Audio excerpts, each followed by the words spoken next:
The room filled to the brim at the Tower Club in Fort Lauderdale for the 8th Annual Chief Executive Officers of Management Companies Dinner. The speaker, a 6-time Hall of Famer and a legend in basketball and business. Tonight we have a guest with an incredible story. He's won college national championships. He's been a professional basketball player, a teacher. He worked in the entertainment industry with the likes of Elvis. Worked for the actual KFC Colonel. Eventually became a business owner and franchisee himself, owning and operating more than 80 restaurants. And he's an author, among many other things that we will come to learn about him tonight. Please welcome George Tinsley.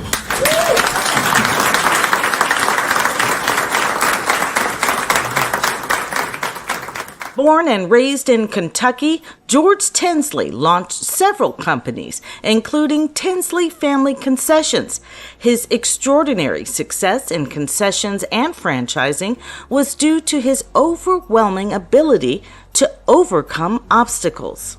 It's also his motivation to now share that wisdom through speaking, coaching, and advising under his company, G.W. Tinsley Consulting Group.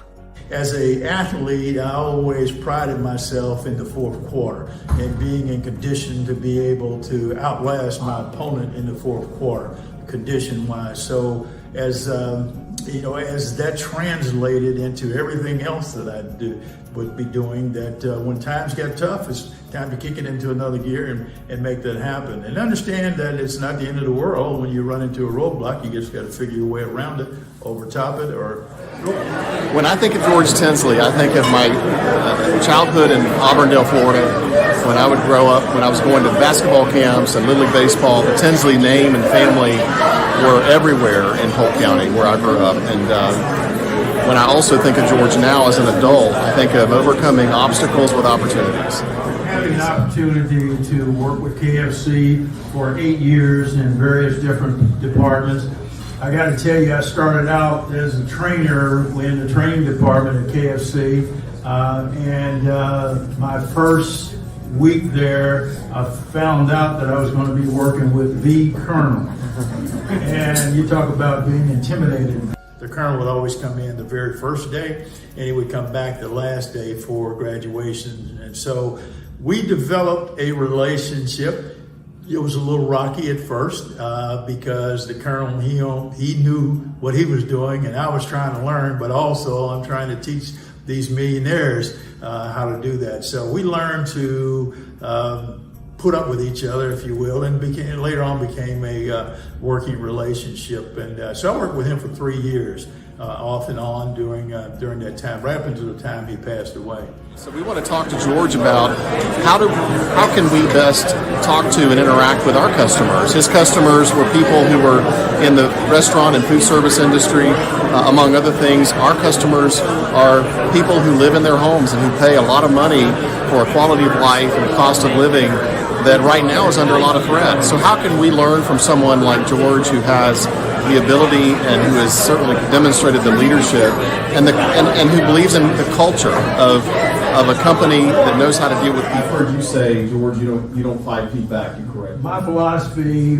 learning from the Colonel, was that the customer is always right. Even when they're wrong, they're always right. So the goal was to make it right.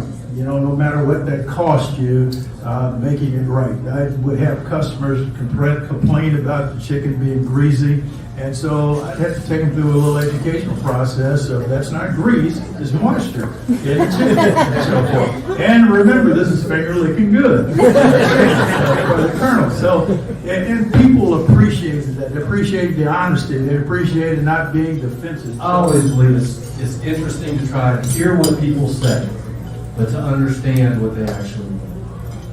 Can you talk about how you experience that and how you make that and translate that, what people actually say versus what they mean, and how to take that feedback? Well, what I learned was in taking constructive feedback, tough constructive feedback as an athlete with some great coaching, was that it wasn't personal. It was trying to get me to be be better than I was at the time. So I translate that into the business of, first of all, eye contact, making sure that I maintain eye contact with that person that has an issue. And typically I try to repeat it back to them, not in a put down way, but to let them know that I understand what they're asking, and then fix it. There are certain things that resonate regardless of the industry, because when it all comes back to, we live in a society and it's all about people. And George seems to have a gift for not only bringing out the best in himself, but finding the best in individuals and finding the way to make a team the best. He has run the #1 KFC in the country, and he's brought so many, over 80 restaurants to the top of their game. So as we move forward, we're looking for people that want to be successful, people that are willing to work hard, set goals, follow the plan that we have in place in whatever we're doing. And I want to be able to, as I move through this fourth quarter, to be able to inspire, motivate, and train people to be able to meet those challenges. But what makes George's accomplishments astounding is his beginnings. Abandoned by his mother at 7 months old, only to be raised by his babysitter, who had one leg and used a crutch.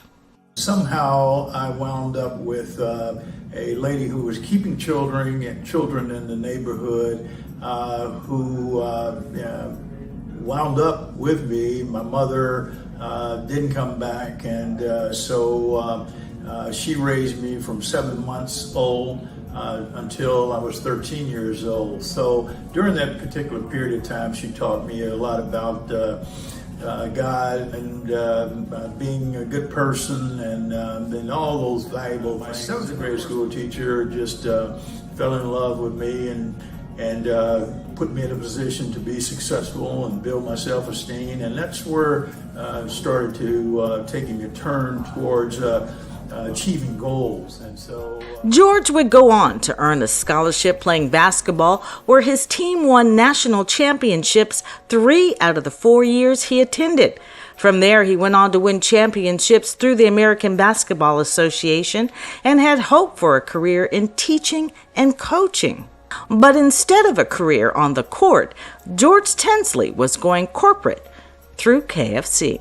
Our success in KFC and success in other businesses is the repeat customer, getting that customer to come back. So the goal is every time someone walked in that door, you made them feel comfortable, you made them feel good about spending their hard-earned money. If that's opening the door for them, as a matter of fact, it's probably the first franchisee that actually had hostesses, senior citizens working in the lobby. And their job was to make those customers feel comfortable and let me know if there was a problem. 5 years after this KFC opened up, we actually burned down to the ground. And during that time, we got a truck, put a warming cabinet in it, warming cabinet, a refrigeration unit, and put a little menu on the window and drove around the community selling chicken while we were building that store up. It was like the ice cream truck that goes through the neighborhood. we had a little clock.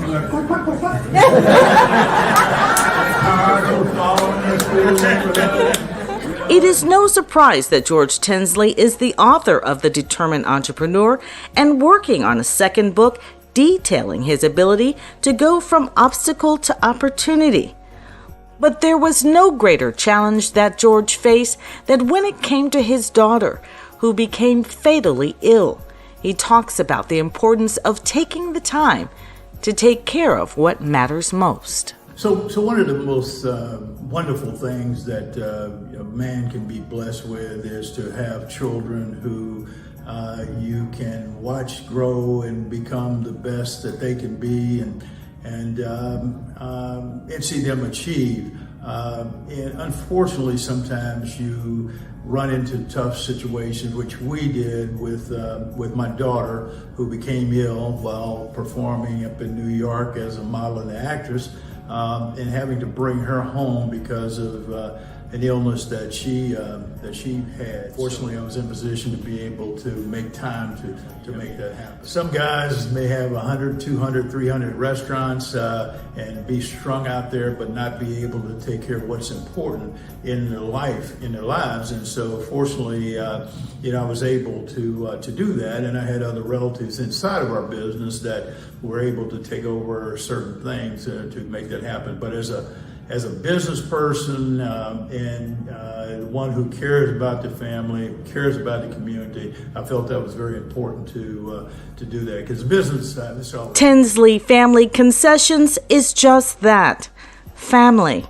His wife, Sarita, and son, George Tinsley II, have played a vital role in the success of the company and their dedication to the community, something George wants to teach and train other entrepreneurs to do. What matters most to me in my interaction with young entrepreneurs is to see them first listen and understand that this is it's hard work, and that their road is going to be different from my road. But if they approach it the same way, not giving up at the first smack upside the face that they get, that if they hang in there and they keep working towards it, that they'll realize success. And success is measured by what it means to you. And so once you get to step one, you're going to want to go to step two, and then to step three, and you want to grow your business. But you don't want to. It's not going to happen overnight. So if that's